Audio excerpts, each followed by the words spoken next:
Hi, I'm Melanie. Welcome. I'm so glad you found me, or welcome back if you've been with me before.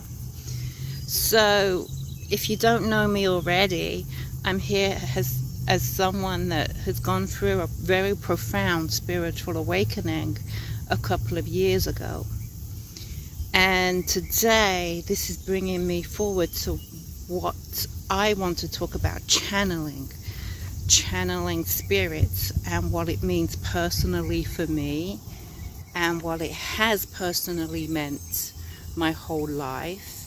And maybe there's some points here that you could relate to, because I'm not a coach. I'm experiencing the journey, and I do bring forward what I do know to you, hopefully to offer reassurance that you're not alone, and to also offer direct channelings. Actually, I have in videos some important points that I feel that need to be expressed.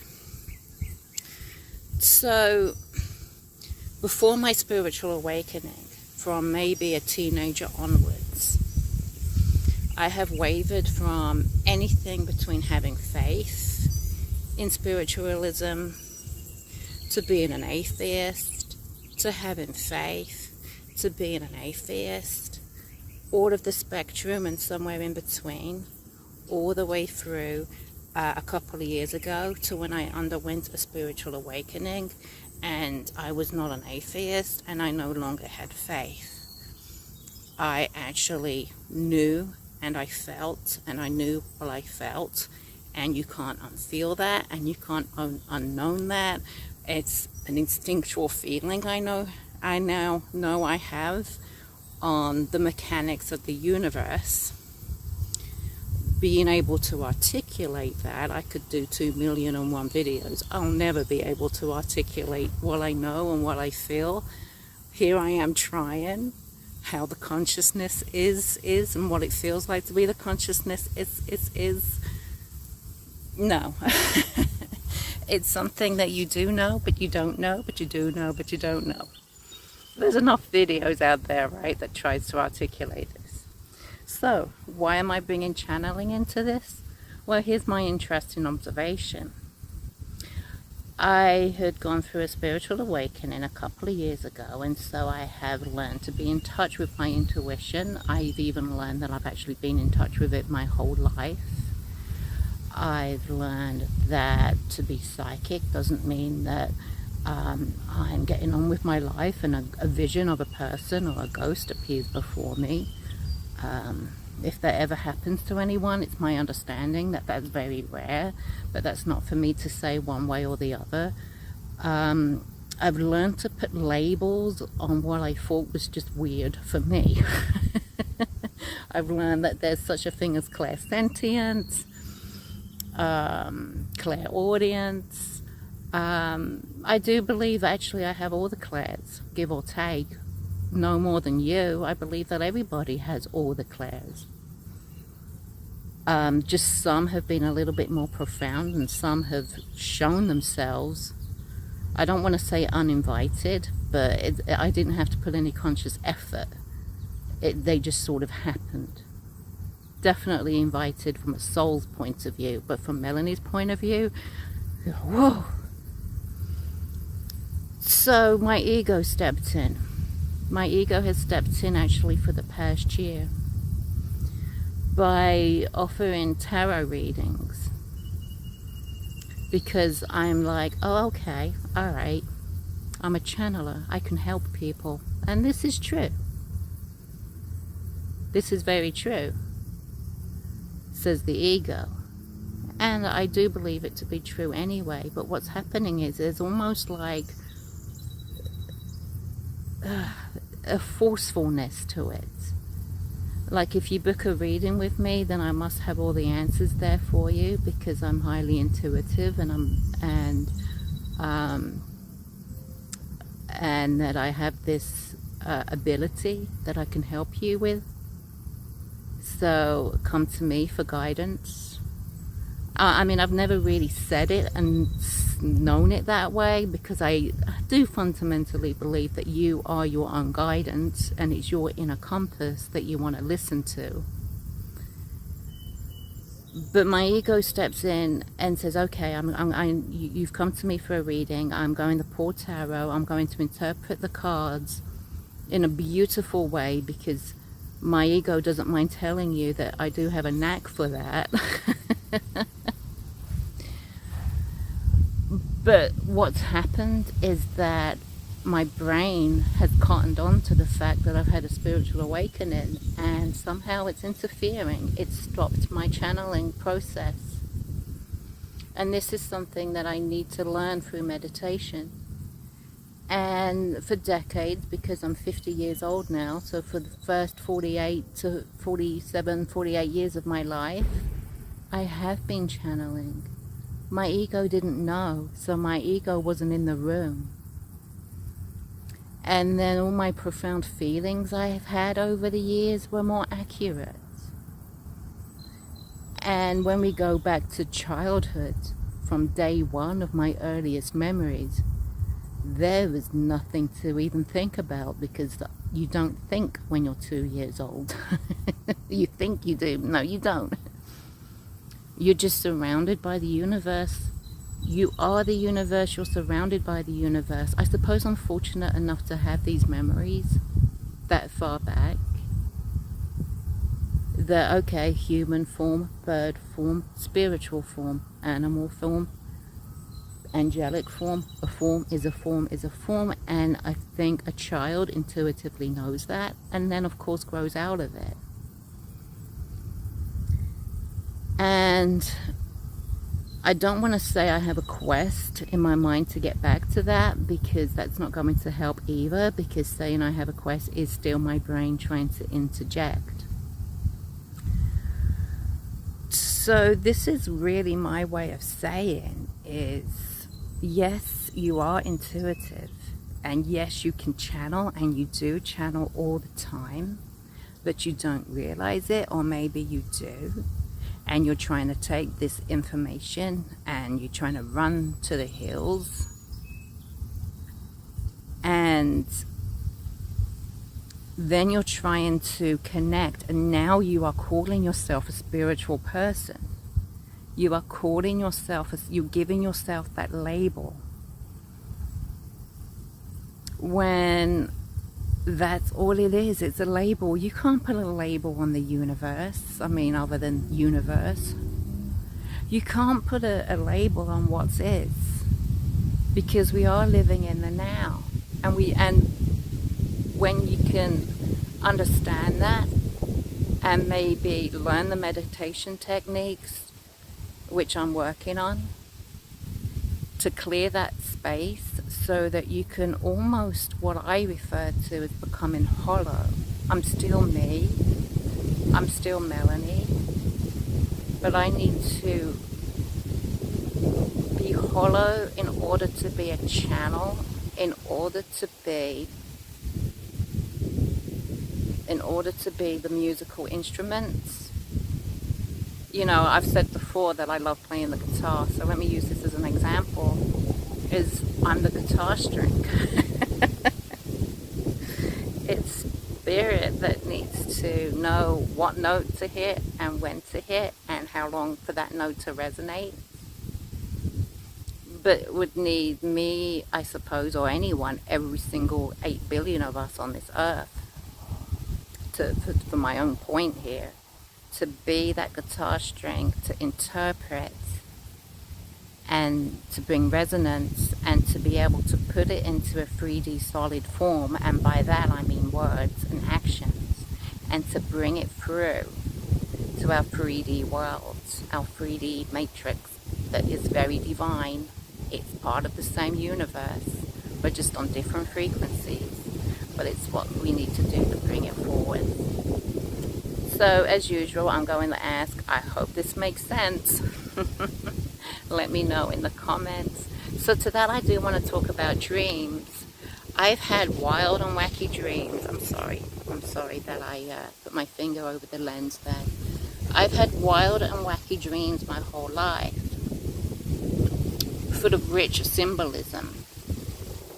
And of course, from my atheist years, I just assumed that my subconscious was trying to tell me something wacky, you know. Or I'll wake up and I'll be like, what on earth is wrong with me mentally? Why am I having these weird dreams? And of course, the benefits of undergoing a spiritual awakening is that you realize that it's spirit using your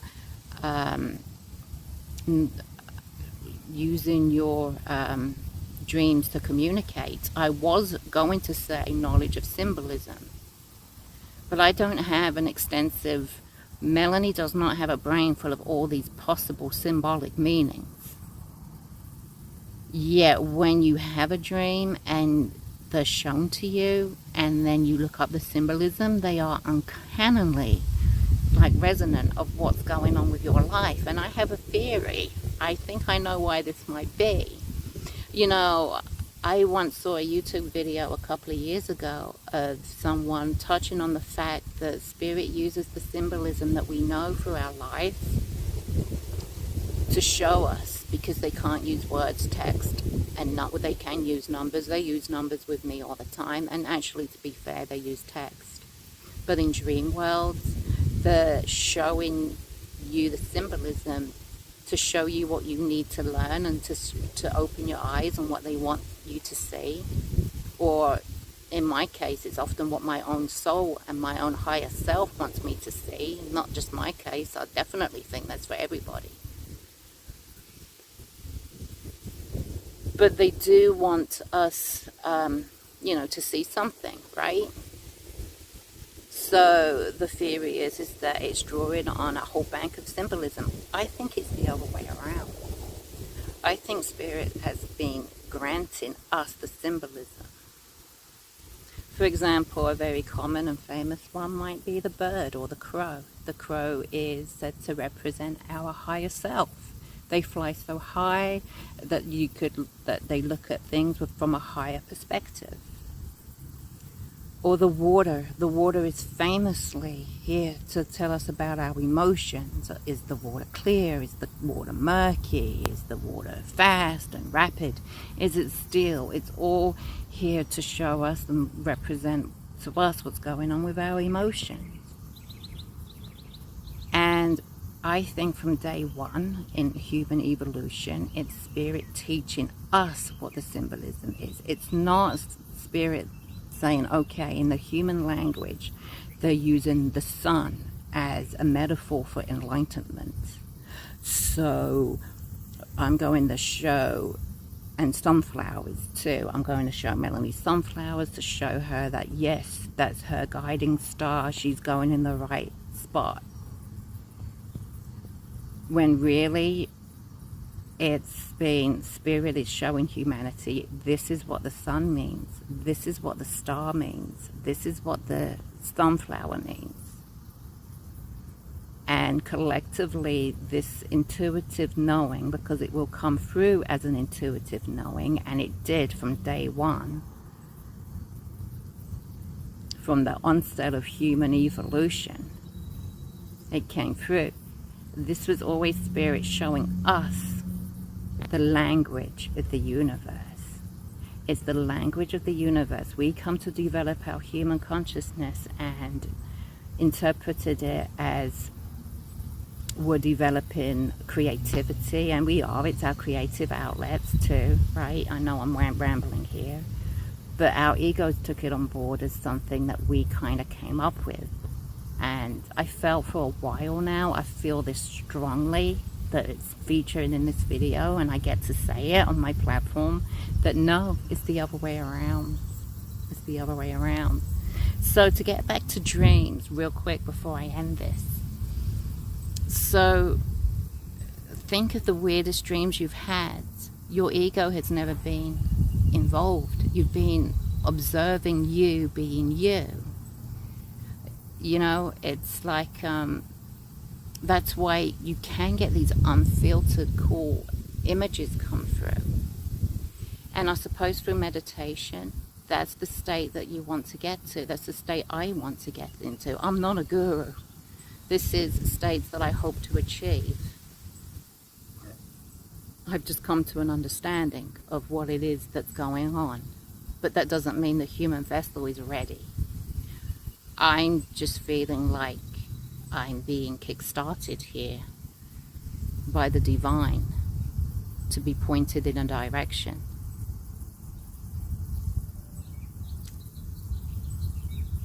But it is interesting that I came to the realization that I've been intuitive and I've been a channel my whole life. Then I learned that's what I've been doing, and then my ego still does, tries to take over and hold the reins and thinks it knows everything, which is really an insult to the divine's intelligence. Right? And a typical example is through dreams. Through dreams, we're just observing, and we observe after the fact when we wake up, right? And maybe you use AI to interpret your dreams. You know, I had a huge dream about shells by the water. I used AI to help interpret, and I'm like, wow. And as much as, you know, we're frustrated and we're scared of AI, it does have the uses. As long as you're not using it to do the interpretations for you, but you're just kind of basically using it like a library. You know, I suppose 20, 30 years ago, I would have just gone to the library, found a book on symbolism or dream interpretations, looked up shells, and got my answers. So that's really what I mean. It's just the way research works now, isn't it? So hopefully this message that I wanted to express today didn't come to you too flaky, but I do feel as if I did get my point across, and I just want you to let me know in the comments.